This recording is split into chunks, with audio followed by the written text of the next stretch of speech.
14 વર્ષીય વૈભવ સૂર્યવંશી 2026ના અંડરમાં ગવર્મેન્ટમાં ઓગણી વર્લ્ડ કપમાં જે ઇતિહાસ રચ્યો છે. ફાઇનલ 80 બોલમાં જે 175 રન બનાવીને ભારતનો છઠ્ઠો ખિતાબમાં જીતવાની મદદ કરી છે. વૈભવ સૂર્યવંશીને પ્લેયર ઓફ ધ મેચ અને પ્લેયર ઓફ ધ ટુર્નામેન્ટ જાહેર કરવામાં આવ્યો છે. સાથે જ બંને એવોર્ડ જીતનારમાં પ્રથમ ખેલાડી બન્યો. જો કે આશરે છે કે વૈભવ ફરીથી અંડરમાં ઓગણી વર્લ્ડ કપમાં રમતો જોવા મળશે નહીં.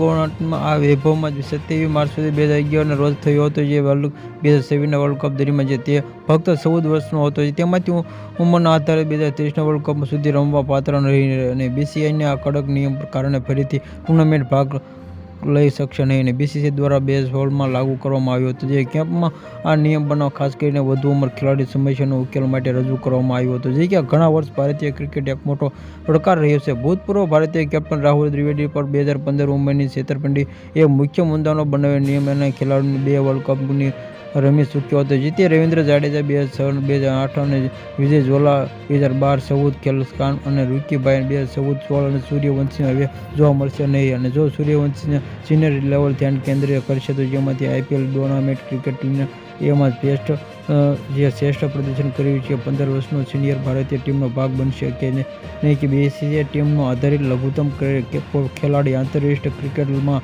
ઉંમર જો ઓછો 15 વર્ષ હોય છે તો તે જોવાશે નહીં.